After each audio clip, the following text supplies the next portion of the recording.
the world. I welcome every one of us from every part of um, the world that you are joining this. So this is the second series, the second seminar or workshop that we are going to be having in our series of seminars on how to be able to get this scholarship, those PhD, MSc, MBA programs that you want.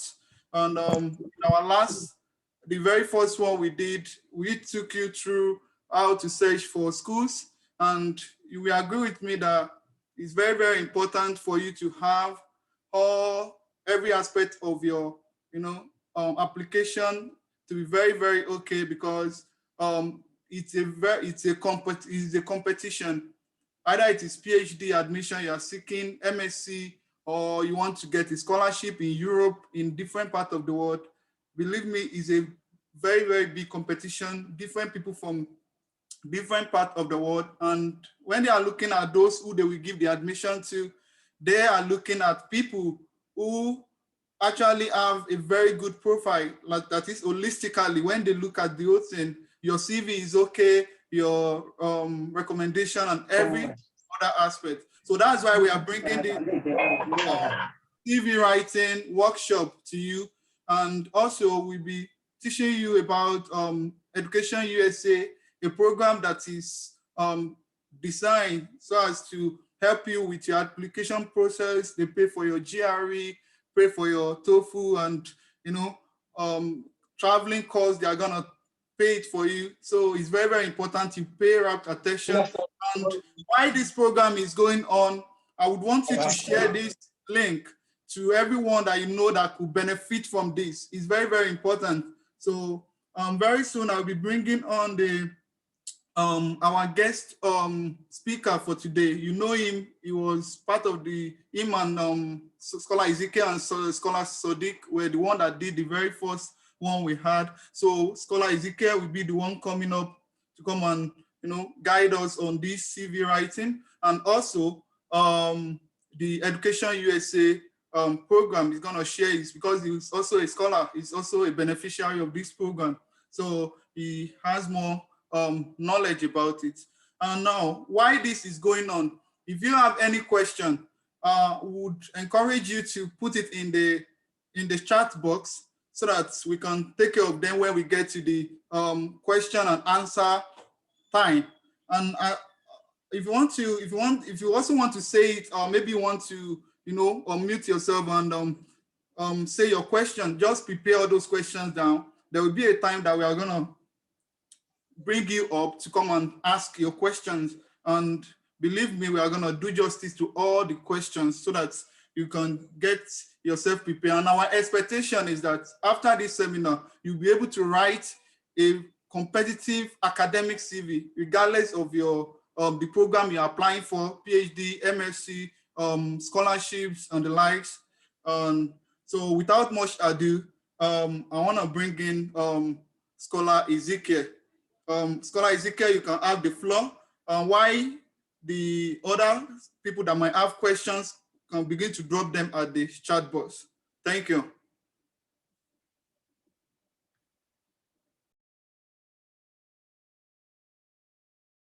Thank you so much, Scholar Tolulope. That was a nice introduction, and thank God we have more than 20 persons on the call today. Please just give me a minute. Let me see. I'm working on my video. I want the video to come up, so just give me a minute, and you'll be able to see my face.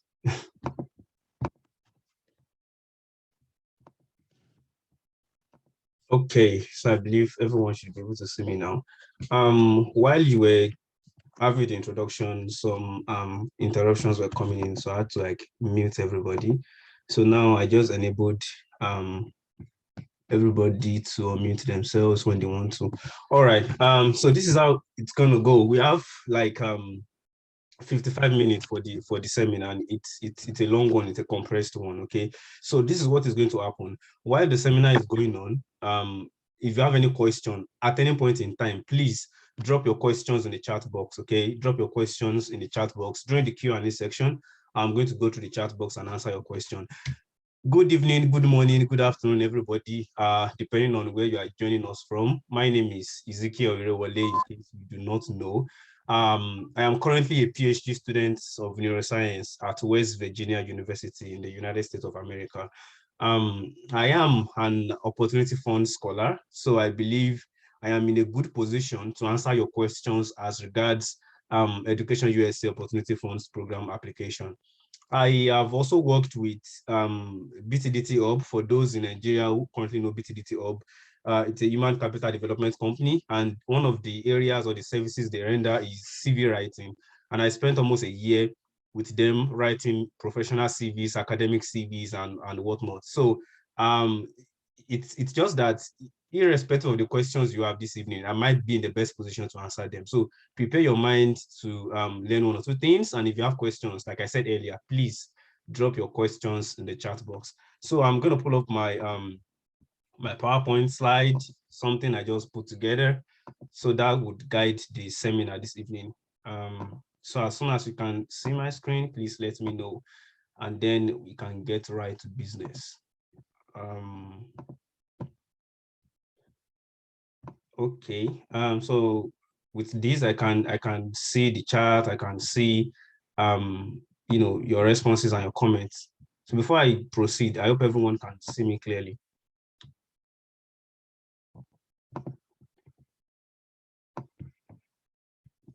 I just need one person to like indicate in the chat box or mute if possible. All right. Thank you. So let's get to business. So this is the second seminar series we'll be having. Remember that OAU Graduate Scholars Forum is, let's say, an organization put together by previous graduates of OAU. So we just basically come together to help other OAU graduates. And there are some things that are very critical components of your application, because the thing is, as much as we want to help you, we also want you to know all the important things you need to know for you to make your applications very strong. All right. This is 2022. I expect that when people join Zoom meeting, they should mute themselves. It's just the best thing to do. All right. So I encourage everyone to please mute themselves, so I would not be distracted trying to mute everyone while the seminar is going on. All right. Thank you so much for your compliance. So as I was saying, OGSF is a group of OAU alumni that come together to assist, to guide, to mentor other OAU graduates so that they can also be where we are today. All right. So we also had some help from some people, and that is why we can extend that particular help to everyone. So today, this is our second seminar, all right? And today we'll be talking about Education USA application and academic CV writing, all right?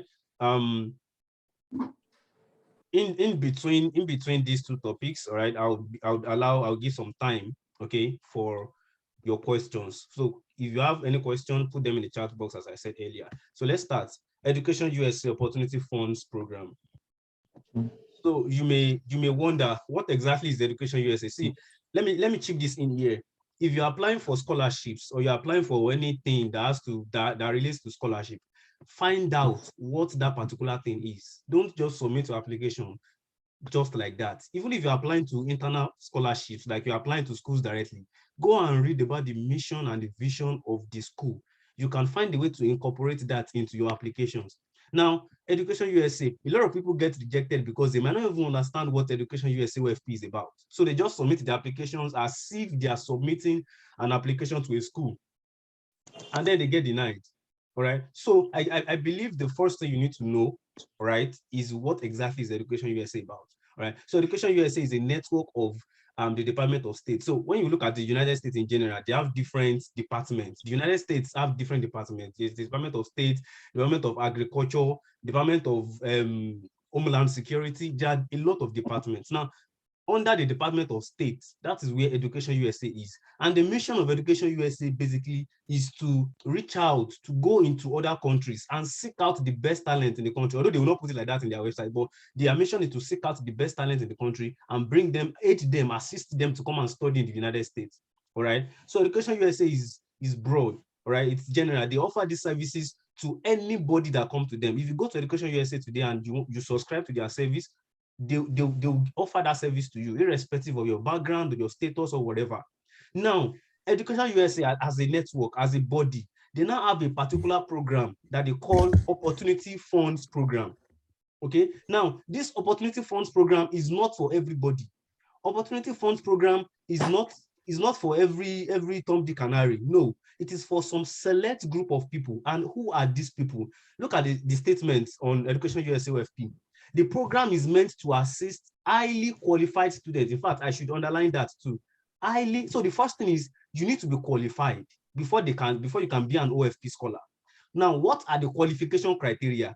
There are all these criteria on the Education USA page. You can go there and read about the criteria, the eligibility criteria. Right on. Are you qualified? All right. So they can't just give OFP is not for everybody. All right. So if you want to be an OFP scholar, if you want to be selected for OFP, you need to be qualified. You need to prove that you are qualified. All right. And then the second thing is you need to be likely awarded a full financial aid from a US college or university. So they look at the probability of you getting a scholarship.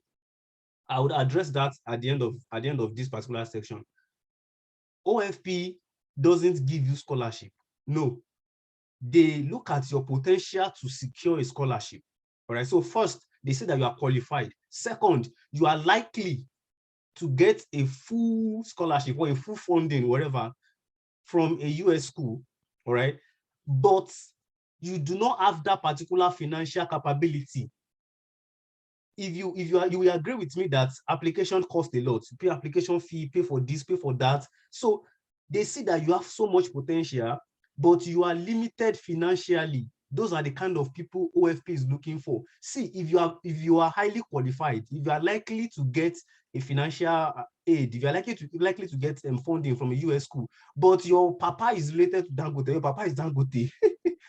I mean, if you have the money, if you have the financial capability, yes, you are a very brilliant student, but they know you have that money to sponsor yourself. They will not take you. All right, it's just like that, because they believe you have the financial capacity. So why should they sponsor you again? All right. So keep these things in mind. One, you are highly qualified. Two, you have the potential to get full funding. And then three, you lack the financial resources to get this funding. You lack the financial resources. So what they now do is this: when you become an Opportunity Fund scholar, Education USA will pay for your testing fees. They will pay for your GRE. They will pay for your TOEFL. All right. And in some cases, they will even pay for your application fee. I did GRE, and Education USA paid for my GRE. All right. They paid for I did not do TOEFL because I already had IELTS, but they paid for my Duolingo also, Duolingo English test. All right. And another very sweet and interesting thing about Education USA Opportunity Fund is that if you are a scholar, once you get admission with funding, Education USA OFP will pay for your visa fee, your service fee, and they will even pay for your plane tickets to the United States. So you see that getting this OFP will change your life. It did change my life. All right, because I did not pay for my GRE, I did not pay for my Duolingo, I did not pay any application fee, I did not pay for service fee, I did not pay for visa fee, I did not pay for my tickets, my plane tickets here. And in some situations, depending on the budget of the United States, Education USA might even give you some money. They might give you some dollars when you are coming. As my friend, he got around $400. I think he was part of Education USA Lagos. So he got $400 to come to the United States. So this is an application you definitely want to give your best. All right. So there is Education USA in Lagos and there's Education USA in Abuja. All right. You can apply to anyone. And here is my thought process. Now, I know this is being recorded, all right? So don't quote me. I'm saying this based on my experience and my experience alone, all right? Education USA Lagos tends to receive more applications than Education USA Abuja. I don't have the fact to prove this. So, but you can find out for yourself. Education USA Lagos tends to receive more applications than Education USA Abuja. You know why? One of the reasons I believe is the cause for that is because during your application, they will ask you for whether you have somebody that you can stay with, whether you have accommodation in a particular state you are picking. Most people tend to be concentrated in Lagos. It's easier to get a place to stay in Lagos than it is to get a place to stay in Abuja. I might be wrong. So most people tend to look at Lagos because Lagos is closer, kind of. Lagos is just there. People can easily travel for their programs and all that. So a lot of people pump the applications towards Lagos. Don't be deceived. Education USA Abuja gets a lot of applications too. Last time, I think they got more than 5,000 applications. 5,000 applications. So if Education USA Abuja is getting 5,000 plus, how many do you think Education Lagos will be getting? I'm not saying you should apply to a particular place. Maybe apply to Lagos, apply to Abuja. No. What I'm saying is try to apply to a place where the competition is lesser. All right. So that is one OT I want to give you. The lesser the competition, the better. Now let's talk about the application steps very quickly. So the first stage is the Education USA application stage. This is the current stage now. I think it opens in May and closes in April 30th.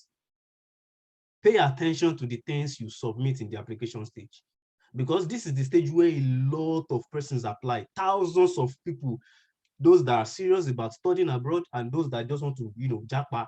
It is fine. This is where everybody tends to come in, right? After this stage, they will review every single application. They will review every document and then proceed to a test shortlist. I don't know if this has changed over time. I'm not so sure. All right. So I'm doing this based on my experience like 1 or 2 years ago. Now, after this application stage, the next thing they'll be doing is a test. You'll be doing a test. The test is similar to GRE. All right. So if you immediately you are done with your application, start answering some GRE questions, GRE and TOEFL. Start answering some GRE questions, because if you are shortlisted to take the test questions will come from GRE. And trust me, you can never finish that question. You can't finish that question. And pay attention to this. The question is not just testing your memory. It's not just testing your cognitive abilities. No. The question is testing a lot of things, all right? And one of the things they are testing is your integrity, because the exam will be monitored. So if you cheat, if you open another tab, they will know, and that might disqualify you. So the question is testing your integrity, testing how you can handle pressure, how you can handle academic pressure, okay? The question is testing how well you can respond to unfamiliar situations. So keep all this in mind, all right? Nonetheless, you need to do very well in the test. You need to get a very high score. You have a lot of questions to answer within a very short time. Trust me, by the time you are done with that question, you will know you've done something. So, like I said, if you have any question, please keep dropping them in the chat box, all right? After the test shortlist is the interview shortlist. Now, once you are done with the test and maybe you get to a particular score, whatever, depending on the criteria they use to grade that aspect, the next thing is the interview.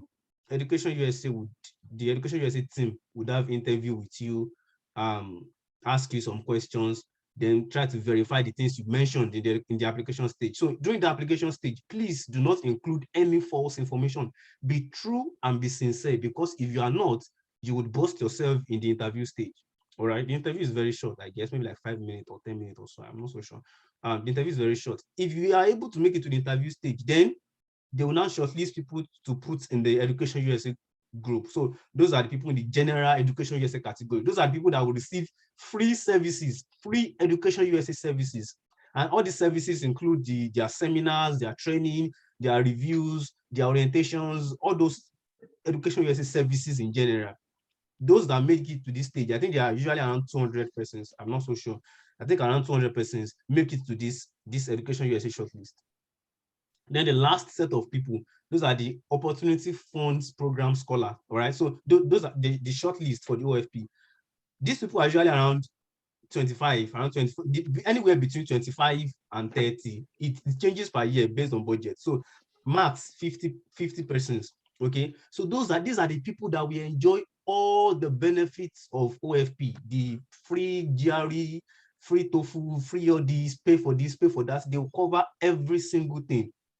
All right, and when these people are coming to the United States, they get souvenirs, they get packages, and I think in some cases they might even get some visa advantage. All right, so this is where you want to be. Okay, this is where you want to be, the OFP shortlist. All right. I hope people are following. If I'm talking too fast, if I'm going too fast, please let me know. You can slow me down. If not, I believe we are good to go. All right. So application questions. Let's quickly address the application questions. Okay. The first thing they will ask you is your personal details, your name, your email address, and all those personal information. This shouldn't be a big problem. They will ask you about your family information, how many siblings do you have, what are your parents doing, your parents occupation. They're asking this question to get an idea of your family background, to get an idea of your family situation. Okay, like I said, be truthful and be sincere. If you lie at this point, it might even reflect, even if you get OFP later, because you still have to write some things about yourself. So do not lie about anything.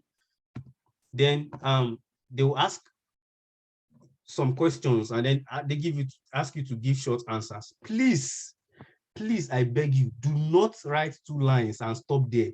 You'll be shooting yourself in the leg if you do that. Write as much as 5 lines, as much as 10 lines if you want to, but don't make it too long.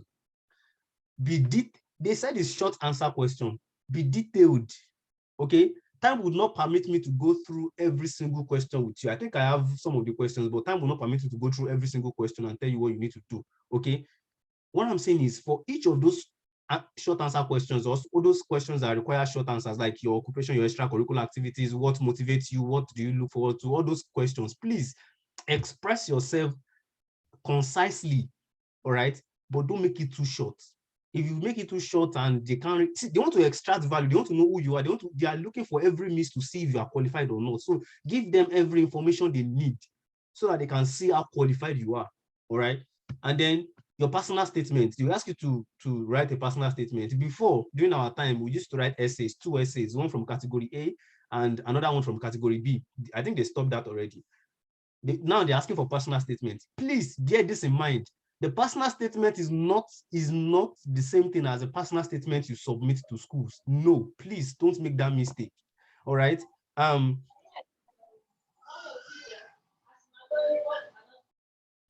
you all see my screen, please? Can you all still see my screen? Let me know if you can see my screen.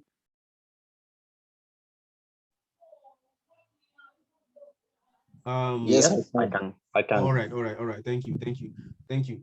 So like I was saying, the personal statement is not the same thing as the one you submit to schools. Now, Education USA wants to know, are you qualified? Do you have the potential to be admitted by US schools? Do you have the potential to get full funding? Now, even if you have this potential, do you lack the financial resources, to apply and all these things? So these are the things you want to make sure you reflect these things in your personal statement. So talk about your motivation for grad school. You're applying for graduate school, or if you're applying for undergraduate, talk about why you're applying for undergraduate. But if you're applying for grad school, talk about your motivation and how do you think about this motivation. Even if you don't have a motivation, please try to find a very strong one, a very strong motivation. Okay, try to find it. Think about things that have happened in your life that might influence your decision. So for instance, now let's assume you want to apply for PhD in cancer biology. All right, you want to apply for PhD in cancer biology. Maybe you've not even done anything related to cancer before in your life. It doesn't matter. All right, I've not done anything related to neuroscience before, and I'm currently studying neuroscience, PhD in neuroscience from BSc in zoology. All right, if you look at these 2 courses on the surface level, they are not related at all. But I found a way to connect them together, and I linked that with my motivation. Okay, so think about the things that motivate you, and you don't need to talk about your what's it called? You don't need to talk about your secondary school days or when you were young. Forget about that one. All right, think about things, scientific problems. Your motivation should be tied to scientific problems or humanities problem, whatever, depending on your field. And it doesn't matter, right, whether you are in humanities or whatever, though they give, Education USA give preference to science, technology, engineering, and mathematics. But you can also get in even if you're not in this field, as long as you can prove that you are qualified. So I'm talking about motivation for grad school. Find a problem. I was giving an example about cancer biology. Think about something. Think about a particular cancer you want to deal with, maybe cancer of the lungs, pulmonary cancer, whatever it is. Look for statistics. How many people in the world are currently suffering from pulmonary cancer? How many people in Africa or whatever are currently suffering from pulmonary cancer? How many people in Nigeria? Look at the stats online. Then link these statistics to how you are concerned about the rising cases of cancer, pulmonary cancer in Nigeria. All right, then you can chip in the things you've learned in your university days. Okay, you did a course in maybe you did a course in cancer biology, or you did a course in biology, or you did a course in genetics, or you did a course in something that introduced you to cancer biology. Talk about that. Talk about the things you learn and how you want to use your knowledge, how you want to advance your knowledge so that you can solve this issue of cancer, of pulmonary cancer. Find a way to see, your motivation has to be very strong, and it has to have strong backing. All this one of, yeah, well, some personal stories matter, some personal stories count, but trust me, reviewers are sometimes tired of reading about these things because they know people formulate these things. People make up these things, make up these personal stories, and then they might be getting tired of all these things already. So I've seen that the best way is to find a scientific or whatever or engineering problem you want to solve, or an innovation or an idea, something objective that is actually motivating you for grad school. I am hammering on this because if they don't sense that you have the true motivation, they may not see you as qualified. They may not see you that you have the potential to be admitted by universities in the United States. All right. Remember, they are evaluating your potential to be admitted. So this motivation for grad school, it has to be very strong. Then the next thing you want to talk about is your academic background. What did you study? All right. How is that related to the program? You said you are motivated for that particular course. So how is your academic background related to what you want to study? And for those of you that want to switch fields, like I said, it's not a problem as long as you can link it together. All right. So in my own case now, I studied zoology, and then I specialized in genetics, right? I took some courses. I talked about those courses and how they link. But my main storyline is that I studied zoology. I specialized in genetics. I am interested in neurogenetics, how neurodegenerative diseases have all these genetic causes, these underlying genetic risk factors, and how they can be solved. Okay, and guess what? Neurogenetics is under neuroscience. So from zoology, I narrowed it down to genetics. I connected that to neurogenetics. Then I brought that up to neuroscience. And I was able to get into neuroscience from zoology. So your own case too, if you want to switch from one field to the other, find a way to connect the two courses. You need to find a way to connect them, all right? Even if they obviously do not connect, find a way to connect them. That would make more sense to anybody that's reading your personal statement. I am hammering on this because many of you might be, selected or removed based on the things you write in your personal statement. It has to be very strong. Now, after talking about your academic background, of course, talk about your research, don't go too deep into your research, talk about the achievements. Yes, hype your achievements, all those awards, all those prizes, all those things you did, hype them. Maybe you volunteered in school, you had some leadership positions, things that make you stand out, things that make you unique. Now, I'm talking about uniqueness too. The things that make you unique, your abilities, please hype them, package them well and present them. Then financial situation. Remember, one of the things that Education USA OFP is looking for is people who are qualified but do not have the financial capability. So make sure you tell them about how poor you are. Now, don't be too dramatic. Don't be too dramatic about it, but find a way to explain how your family is not 100% buoyant and not financially stable enough to sponsor your graduate ambitions or whatever. All right. So in my own case, I talked about when I was in my undergrad, the things I did, the tutorials I took to raise money. If anybody is here that knows me from my university days, they know that I take a lot of tutorials. All right. So I use these tutorials to make money. At a point, I was taking like 8 different tutorials. Okay, to raise money. And these were the things I highlighted. And I also said, despite all these tutorials, I was still able to graduate to the first class. So the way you package and present yourself matters a lot. All right. So your conclusion, have a very strong and very powerful conclusion. Okay. Let them know, make them realize that if Education USA doesn't help you. If you are not select, don't write it exactly this way. I'm just trying to let you know what you should do. Make it seem as if they are your only hope. Make it seem as if they're like your best option. That without OFP, you have absolutely nowhere else to raise the money for your graduate school application. For some of you, that is true. For some of you, it is not true. What I'm saying here is this: please find a way to have a very powerful conclusion. Your introduction matters, your conclusion matters, because that is what they will remember after the interview. After reading your application question, that's what will determine whether they will shortlist you for the test or for the interview stage. All right. Like I said, if you have questions at this point, please keep dropping them in the chat box. Then I would answer your questions. Now, these are some of the things you need to know. Education USA doesn't give scholarship. Like I said, they don't give you scholarship. They are not the one giving you scholarship. When you get in to as an OFP scholar, you will apply to schools. They will give you seminars, all right? They will host seminars for you. They will give you resources. That mentorship you need, they will give it to you. Whatever it is you need, they will give it to you, all right? But they are not the one applying for you. They are not writing any special letter for you or doing any special thing for you that would you make the schools give you scholarship. No, you are responsible. You are responsible for getting that scholarship. Okay, you are very much responsible. If you don't get that scholarship, you are not coming to the United States. You will roll over your privileges to the following year. Once you're an OFP scholar, you are an OFP scholar for like, I don't know how many years. Is it 2 years or 5 years? I don't know. But once you're an OFP scholar, you are an OFP scholar. If you don't get admission that year and funding, you work towards it next year. Okay, but try and get it that particular year. So Education USA doesn't give you scholarship. They give you all the resources you need to apply to schools, and then once you get that scholarship, they'll fund every other thing. The competition is very intense. Education USA, see, this year that everybody wants to even japa, Education USA Abuja might be getting probably 10,000 applications. Education USA Lagos might be getting 15,000 applications. I don't know. I don't have the stats. But what I'm trying to tell you now is that the competition is very intense. Okay, very, very intense. And I think the last thing I want to say is your recommendation. Yes, I don't want to forget this. Your recommendation is very important. I might be wrong, but from my experience, most, not all, most of these lecturers, they may not write, like I said, I might be wrong, they may not write very strong recommendation letters for you.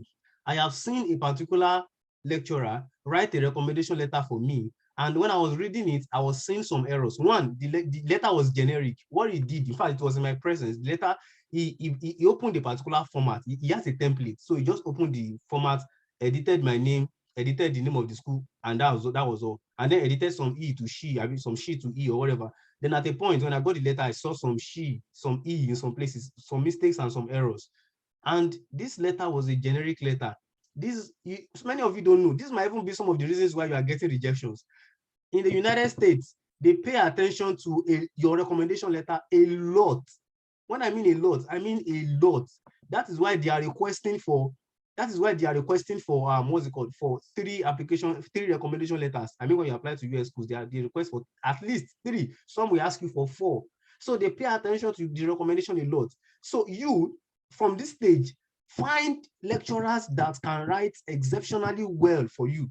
And one way that you can do this is apply to schools. First of all, go and find school. Go and find a school that will allow you to upload the recommendation letter yourself.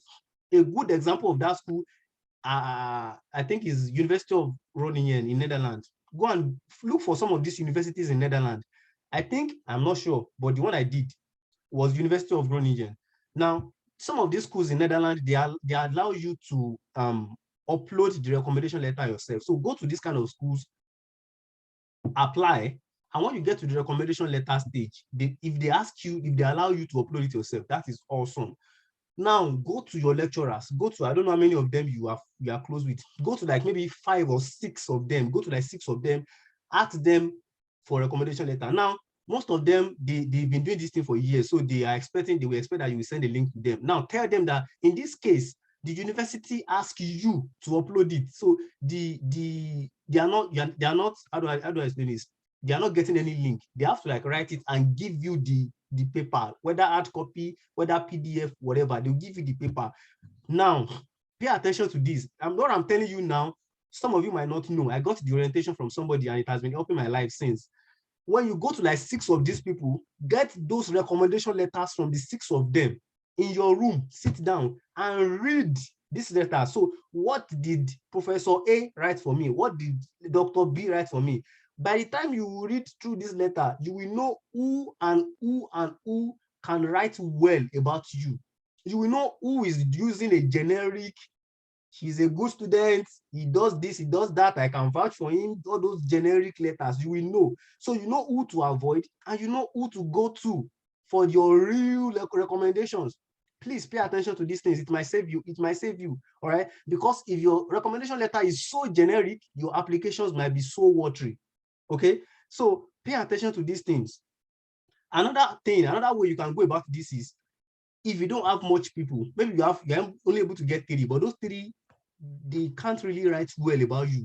What you can do is, and please do this respectfully and politely, okay? Request or ask them, okay? Or you can even offer them, like I said, respectfully and politely. Don't do it in a way that will piss them off. The goal here is you want to write your own recommendation letter. You want to write like 3 different, remember, different, not the same, 3 different, but talking about the same thing, 3 different letters, drafts. You want to write this, and then you want to give it to them so that they have something to write about you. By the time you give this to them, you are giving them very solid letters.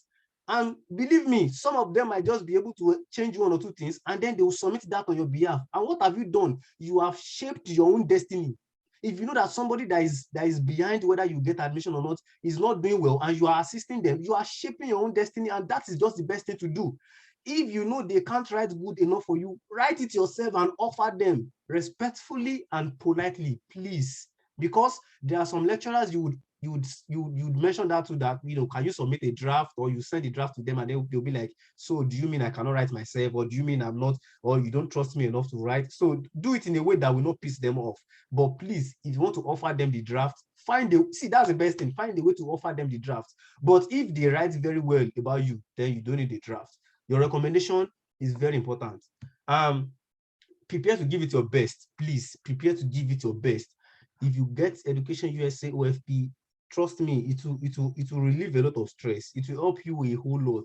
Okay, it will save you a lot of financial stress. All right, give it your best. Now, when you give it your best and you still don't get it, don't relent. I applied for Education USA twice. The first time I applied, I did not even get any reply. When I was in my service year, I did not even get any reply at all. I applied to Education USA, Education USA Lagos. I did not even get any reply. All right. Then I applied to Education USA Abuja the following year, and I got it. One of my friends applied to Education USA Lagos and is currently in the United States. So it doesn't matter whether you apply to Lagos or you apply to Abuja. As long as your application is strong, you will get in. So it's not a function of location per se. All right. So I think that's it about Education USA Opportunity Funds Program. So I'll attend to your questions now before I go to the other aspect of the seminar. So to what extent can we write the answers to the short questions? I think I've addressed that. Okay. Don't write too short and don't write too long. I think I give a general guideline. 5 to 10 lines is fine. Don't write too short and don't write too long. Okay. I'm trying to see if there are other questions here. Can you apply to get the ones for Canada or Sweden? Education USA is for USA. Education USA is what? Is for USA. Remember, it's a part of the program of the US Department of State. So, okay. They will not sponsor you to go to Canada or to Sweden. You can do that one yourself. So the answer is no, you can't. Damilola, please, you are annotating on the screen. Please try to stop that, please. Thank you as you comply. Looking for other questions. Is Education USA application for first-class candidates only? Only? No. Is it for first-class candidates only? No. If you have a very strong 2-1, all right? If you have a very strong 2-1 and you are in STEM, you have an advantage too. So what you need to do is make sure your profile is very strong. See, remember I said that they are looking for some qualifications, and some of these qualifications include the potential to be admitted, to be given a full funding by US schools, right? Now, US schools pay attention to your research experience. So if you have a 2-1, all right, if you have a 2-1, but you have a very strong research experience, let's say you have like 1 or 2 publications, you have very strong leadership experience and all those stuff you've done, you've presented, you have some publications, you have some achievements, some awards, whereas there's somebody else who has first class but doesn't have any research experience, doesn't have publications, doesn't have any significant thing. It's just that first class alone. They might pick the one that has 2-1 with experience and a better profile than the one with first class. So this thing is, there's no one size fits all right? They view and they evaluate your applications holistically. Okay, so if you have a 2-1 and you have a very strong profile, please shoot your shots. Exactly, yes. Scholar Tolulope just corroborated what I said earlier. Some lecturers will even tell you to go and write the letter yourself. Please go and write it and give it to them. They will edit it, and then you'll be able to submit something very awesome. How many recommendations? Education USA require, I think, 1, just 1. But for your applications to US schools, you need at least 3. Does Education USA applies to all departments? What do you mean by all departments? I'm not sure what you meant by all departments, but Education USA is principally for those in science, technology, engineering, and management. Okay, science, technology, engineering, and management. That's it. But people in other fields can apply too. All right, people in other fields can apply. Can a person with a 2-2 at BSc level, first class for MSc with strong research experience and publications apply? Yes, please. Look at this. You have a first class in your MSc and you have strong research experience. You have publication again. Please apply. All right. What you did in your MSc has covered for the 2-2 in your undergrad. So try and apply very strongly. Okay. Your statements, your whatever, all those things you are putting together, please make them, highlight them very well so that you can put you forward as a good candidate. I think everyone else can hear me. How does one? Okay. Thank you. I think thank you, Scholar Tolulope, for answering that question. So someone asked about the link and all those things, and Scholar Tolulope has dropped the link in the chat box. Okay. Within the next few minutes, let's talk briefly about academic CVs. Academic CV writing. There are a lot of things to talk about when it comes to academic CV. There are lots of things, and bear this in mind. Your CV is part of your application for scholarship or for OFP or for whatever it is you're applying for.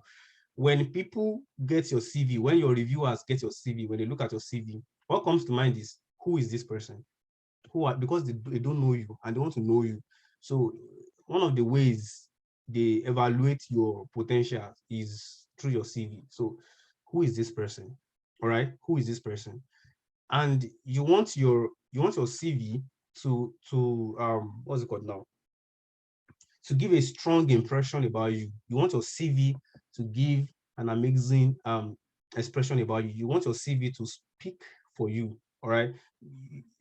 You don't want to submit a CV that would put you off. You don't want to submit a CV that will shoot you in the leg. Okay. So we want to talk about your academic CV. I saw something online that really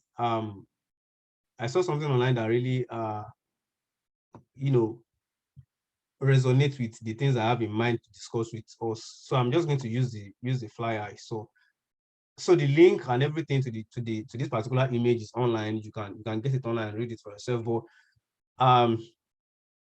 let's talk about the things that are here. Okay, so I'll use this to kind of explain what academic CV is and how you can write a very strong one for yourself.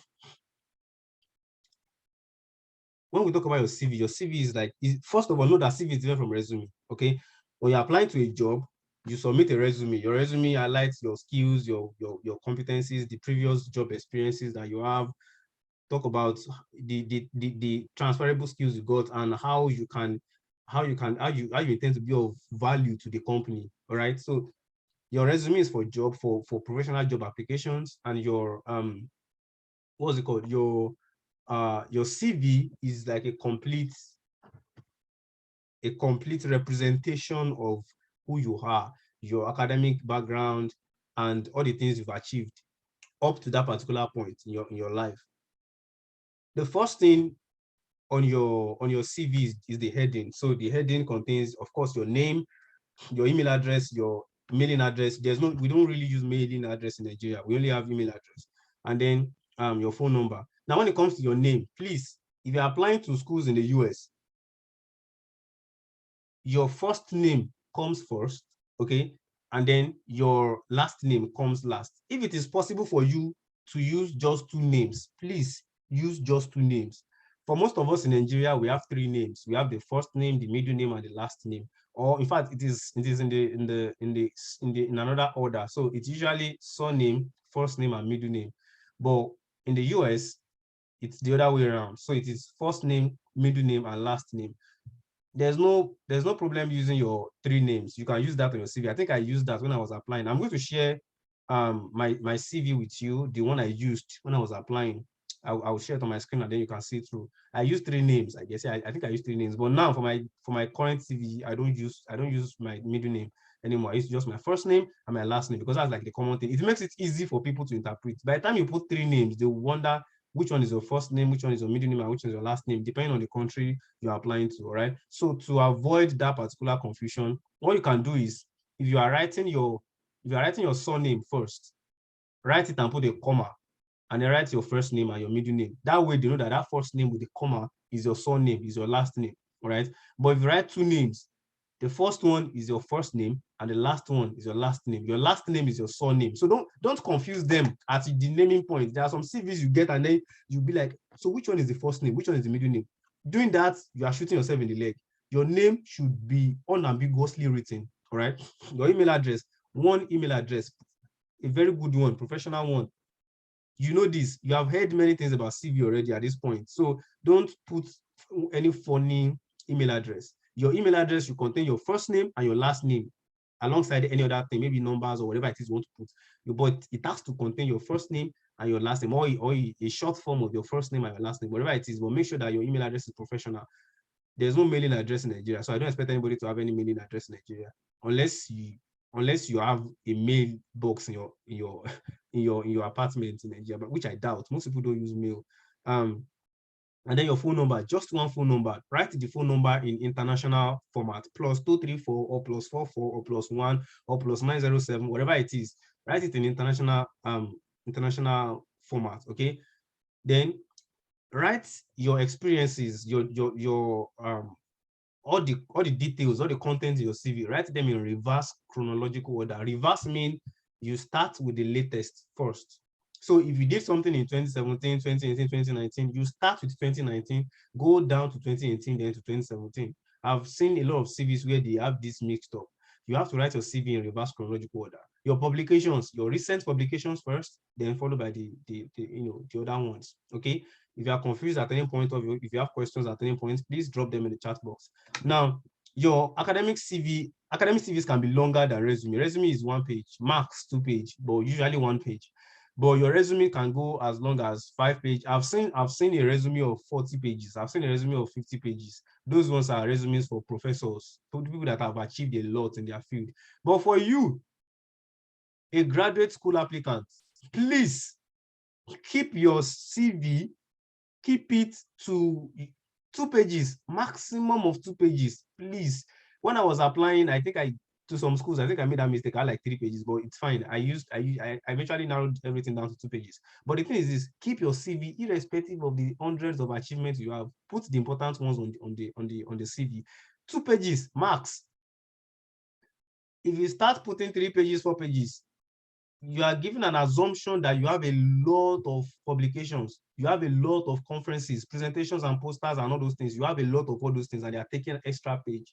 If not, please keep your CV to 2 pages. Now, know that there are different formats for different countries. This is where some people also make that mistake. There are different formats for different countries. The CV for US is not the same thing as the CV for Germany or Netherlands or whatever, or for France. Okay, let me put it this way. The CV for North America is not the same thing as the CV for Europe, all right, or for Asia or for Africa or whatever. So if you're applying to any school in any country, know the format they use in that particular country. I think for European countries, they use something called Europass. It's an online CV, but you can also print it as PDF. It is called Europass. So if you're applying for Erasmus or you're applying for this school or that school, you are required to submit an Europass CV. Okay, but I think most schools, irrespective, they can accept any format, but pay attention to the kind of format your school is requesting from you. Now, your academic CV, try and arrange it. I'll talk about the headings in the following page, but there are some headings here too. Try and arrange those headings, arrange the content based on the schools you're applying to. There are some schools that will put a lot of emphasis on online courses, or emphasis on research experience, or emphasis on teaching experience. So the things you want to put at the top, make sure they are the things that the school is looking for. Okay, so please pay attention to these things. You can't just, well, you can, people do it, but I don't advise it. Okay, I don't advise it. Try to tailor every single CV. If you are applying to every application to every school, try to change your CV, update it to what the school is looking for. Okay, it is very, very important. There are some skills they want to see that you have, so put those ones somewhere that they will easily see it. Okay, talk about your academic achievements, your research interests. Okay, you can put that one somewhere under your education, your research interest. Let your research interest align with the course you're applying to. All right, you can't have a research interest in biotechnology and then you are probably applying to a course in cancer biology. They don't match. Don't do that. If you do that, you are shooting yourself in the leg.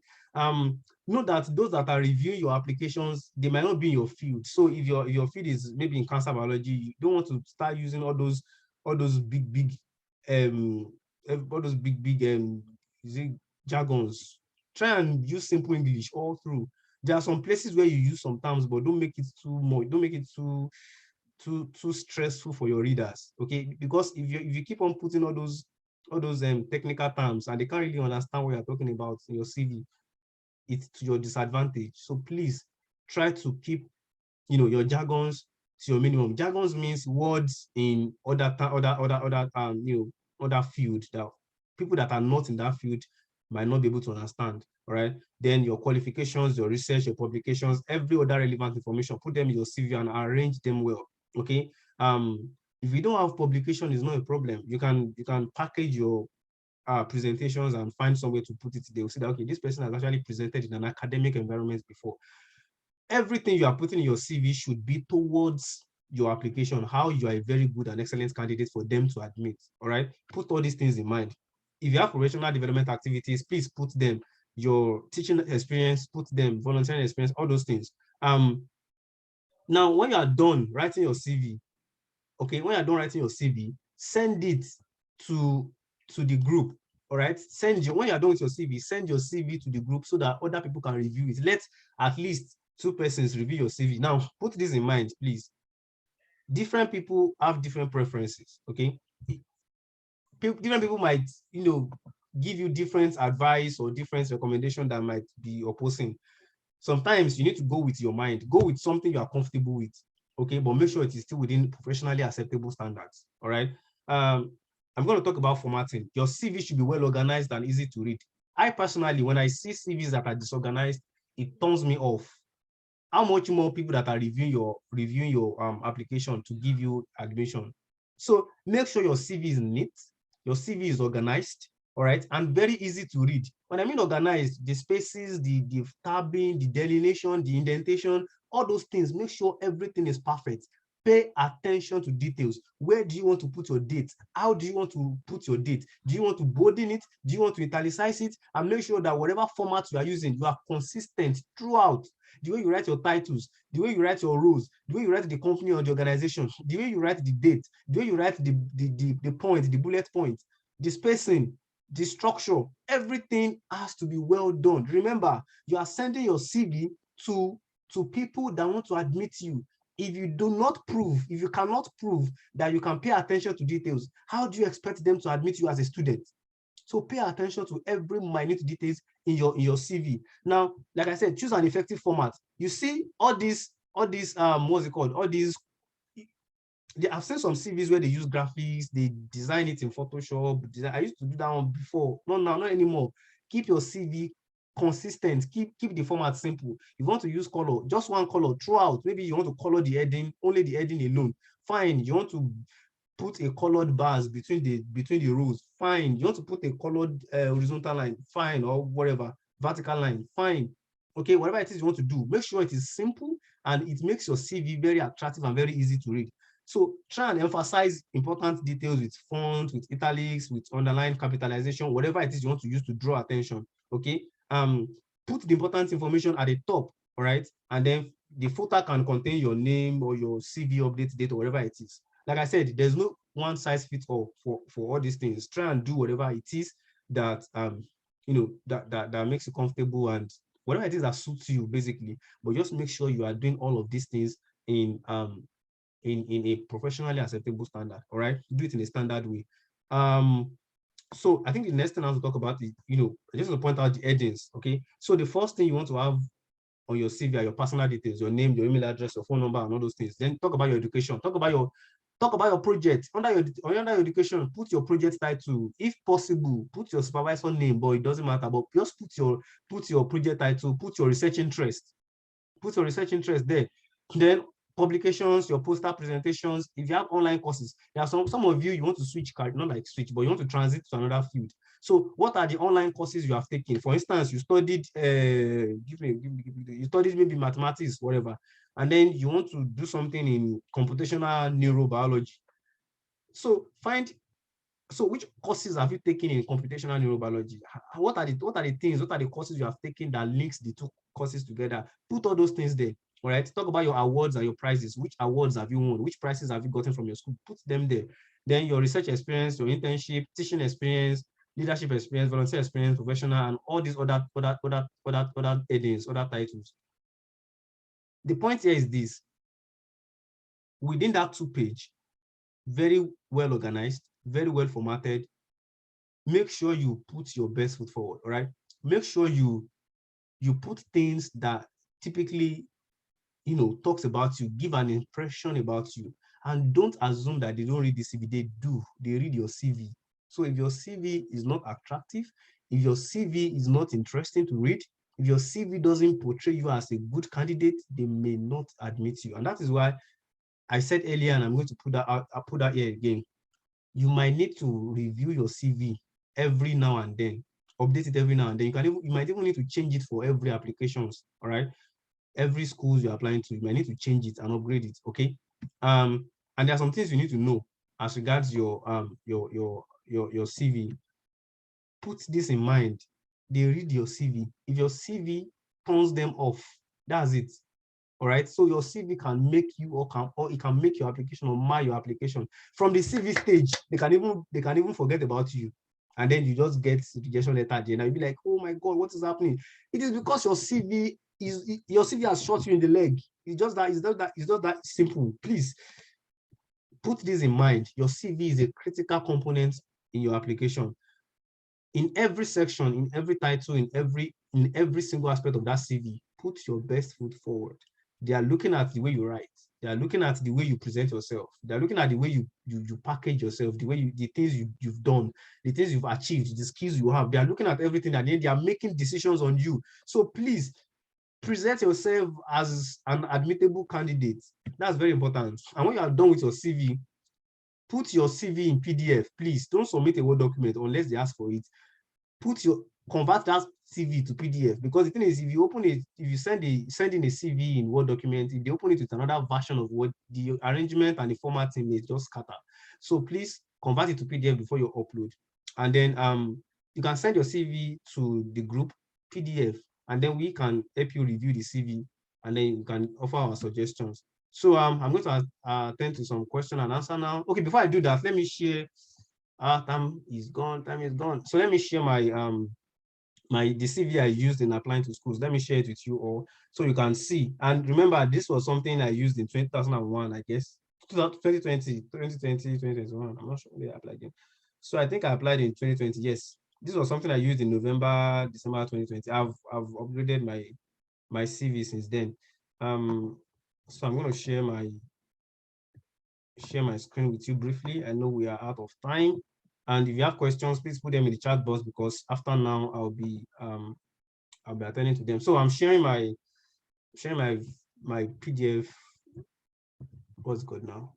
PDF reader now. So this was the CV I used like 2 years ago from application. So you see the name, the details, email address, phone number. Yes, I almost forgot about this. Your LinkedIn profile. Optimize your LinkedIn profile and put the link here. Okay. So my address. Don't put, yes, that reminds me. You don't need to write number 32 Ajanle Koko Street, Igiyewedu branch of Diagbaku Avenue. Don't put all those things. Please try to minimize it. Just the city. All right, just the city. This one is not compulsory, but I just did it anyways because that's where they write their address. The zip code or the postal code of that city. So I used the postal code of Ile-Ife because I stayed around OAU then. I used the postal code of OAU because I stayed around OAU then. So the city, all right, and the postal code, the state, and the country. And put in mind, every address you are writing, put the country, the city, the state, and the country. So my education, Bachelor of Science, BSc Zoology, GPA, this. The one in brackets, I did something called IGPA, West Evaluation IGPA, the free one. So I converted my GP to over, what's it called, over 4.0.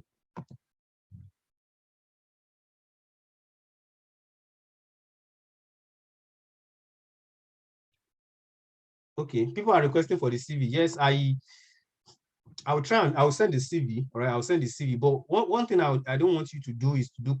I've shared my CV with some people and I've seen this. They do copy and paste. So they just convert the CV to Word and then they just edit it. They just use the same format. No, don't do that, please. Don't do that. All right, don't do that. This is just to give you an idea of how you can structure your CV. It's not compulsory you do your own this way. So I have my thesis title, my relevant coursework. All right. So those are the coursework, the things I've done that I know, would be relevant to my grad school. So I had relevant coursework, my publication, and if you are writing a publication, of course, you want to be sure that you are using the right format for your field. Then the presentation, all my awards and prizes, my research experience. Now, please remember to put your undergraduate project. Very, very important. The things you did. And when you are writing all these things, use power words. See, investigated, conducted, acquired, developed, all these power words. I'm going to send these power words to the group also. Don't write anything like responsible for don't use all those ones. They are too boring. Use power words and write succinctly. Use numbers, use stats, look at this. Numbers, 90%, 200, whatever, 60, 5, 48. Use numbers to quantify your achievement and the things you did.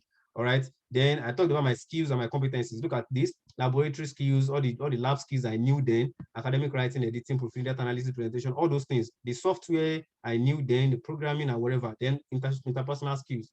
I had my online courses here. For some of you that are transiting, you might want to have your online courses immediately after your education. All right. And then my membership and affiliation, then conferences. Okay. So that is it for my CV. Do you have any question? So I think the last thing on my slide is question and answer. Thank you for listening. Thank you all for listening. Do you have any question? So I think everybody can unmute themselves if they want to, or if you want to put it in the chat box, you can put it in the chat box. We are wrapping up now because I have another meeting and I need to prepare for the meeting within the next few minutes. So the group I'm sharing this to is the mentorship group. All right. So it's not a general group. The group is, remember that this seminar is for OU graduates. All right. So there's a general group for all OU graduates. Okay. And then there's a particular group we created for those who want mentorship. So for OU graduates that want mentorship, okay, we created a group for them. They applied. We sent the application link to them. They applied, and then we created a group for them. And those are the people that will get these resources. Okay. For those who want to join the group, when the application opens again, as long as you are in the potential group, you will see the application link, and then you can apply. Once you apply, we'll evaluate your application, and then we admit you to the mentorship group. Okay. So The group link is not something I can share publicly. Okay, it's for some specific group of people. If you're in the potential group, you can join the mentorship group. Any other question, please? Thank you, Scholar Tolulope, for answering their questions in the chat box.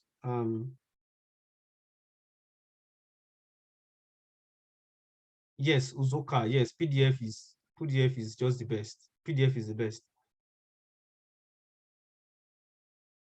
Okay, yes. Thank you, Scholar Tolulope. Some what's it called? Some programs require resume, not CV.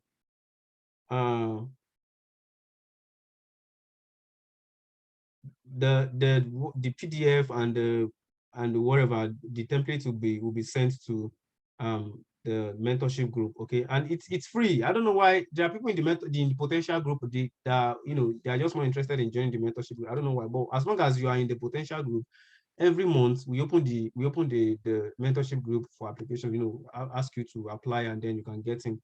So if you want to join the mentorship group, you have to be on the potential group first. There are 3 groups, OU potential scholars 1, 2, 3. So as long as you are there, you get the information on when to join the mentorship group. I think we don't have any more questions.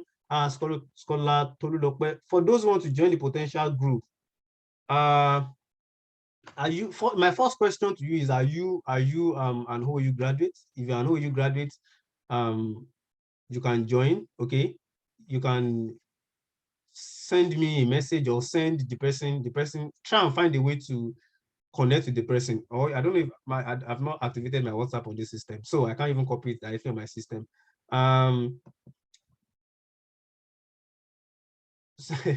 So ask the person that gave you the link, or wherever it is you saw the link, to the potential group. I think the potential group is a mixture of different people, but it is principally for OU graduates. Okay. What else? But you can ask the person and you get the link to join the potential group. But put this in mind: even if you join the potential group, you cannot join the mentorship group unless you are an OU graduate. So the potential group you can join if you are not an OU graduate. There are people there that are not OU graduates. You can join, enter. That one is free for everybody. The mentorship group is not free for everybody. It's for OU graduate alone. When I mean free, I'm not talking about money. I'm talking about access. Okay, I'm talking about access. So we are not charging anybody for all these things. It's free. Everything is free. Can a Nigerian? Okay, we are grateful. How do you get free West evaluation? Oh, Joy, please Google West free GPA evaluation is there. Google will take you straight to the page. All right. Can a Nigerian who had this MS in another country apply for education USA? Of course, meeting a qualification. Yes, you can, as long as you are applying to US. It doesn't matter where you have your as long as you have either your BSc or your MSc here, and you are applying to US schools, you can apply. If you meet all qualification criteria, definitely you can apply.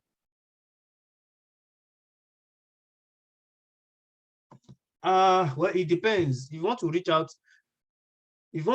to the lecturers for recommendation letters, if you want to reach out to the lecturers online, you can reach out to them online. But the best thing is to go and visit them in their office. You know the way Nigeria is structured. You know the way our people value respect and honor. It is very important. So if you go and meet them and you talk with them, they may feel more honored and more respected than you calling them or you texting them. It depends on the relationship you have with the lecturer. The cocoa is you want to get recommenders. So whatever method you use, whatever method works for you, it's fine. If you want to go physically, fine. But before you go, make sure they are around. Make sure so you don't travel down and then you can't find them for 2 or 3 days. So if you want to join them, if you want to go, you can discuss with them on phone and then go discuss with them on phone and get it. It depends on your relationship. That's why right now I am emphasizing that everyone in school should try and form a relationship with their lecturers. It is very important. So if you graduated from OAU and you want to join the mentorship group, you should first of all be in the potential group. If you are in the potential group, watch out for the application link. It will be open again very soon so that people, I think in the first week of May, so that people can join. All right. And whenever you join, you have access to all the resources, including the recording of this seminar. I think this recording will be sent to the potential group too. All right. So as long as if you graduate from OAU, the first thing you want to do is to join the potential group. All right. There's no direct access to the mentorship group. Okay. My current system is not connected to my current WhatsApp, so I cannot I cannot copy the link from my WhatsApp and send it here on this Zoom because I'm having the Zoom on my system. For you to get the link, how did you get to know about this meeting in the first place? Chat with the person. Let the person get you the link to join the potential group. Okay, I think that's the best way to go about it. My time is up. I have to round up. Is there age limits to those age limits? I'm not sure about age limits. I don't think they check the age. I don't think so. I have a friend who is here, who is an OFP scholar and is an old man. When I mean old man, not old man, but at least he's older than I am. So I know age is not a problem. Age is not a problem. I can tell you age is not a problem. Fresh graduate, I am not sure. That one I'm not sure. For instance, if you graduated you had your BSc in 2015 and then you just want to apply for masters or PhD now. I don't know. Shoot your shot, okay? Shoot your shot. But age limit for OFP consideration I don't think is a problem. I don't think so. Like I said, I'm not 100% sure, but I don't think so because I have somebody who is older, but like I mean not like old boy. This guy, this guy is older, but he's here as an OFP scholar. So I don't think age is the problem. Yes, they don't specify. Thank you, Scholar Anya. They don't specify age limit, so I don't think it's a major criteria. Age is not a major thing. Okay. Thank you all for your time. Thank you for attending the seminar. Thank you so much. It doesn't hurt to shoot your shot, please. So shoot your shot if you want to shoot your shot. It doesn't hurt anything. Last class, they'll tell you that no, we are sorry to inform you that you've not been selected. That's the last thing. But if you don't shoot your shot, you cannot even get any response. So you miss 100% of the target you don't shoot at. Okay. At least if you continue shooting and shooting towards that target, you might hit it one day. But if you don't shoot anything, you can't get any result. So it doesn't hurt to shoot your shots. Thank you very much, everybody. Thank you for your time. Thank you for staying through to the end of the seminar. The seminar is over now. Scholar Tolulope, are you here? I think you can wrap up and I think close the meeting. I'm done. Okay. Thank you everyone for coming, and we really appreciate the time you spent with us. So by now, I told you earlier that we hope everyone will be able to prepare their CV. So that's the goal for you now. Prepare your CV. Then we talked about the Education USA. So we already shared the link. Make sure you go and apply. It's closing by May 31st. So I wish you all the best. Then coming towards the last day of this month, towards the 30th, we are going to have another seminar, which will be dealing with people that want to apply for Korean scholarships. So we are going to have scholars from Korea that will be taking us through some things on how to apply. So we want to have you then. So thank you so much. Hope to see you next time. Bye.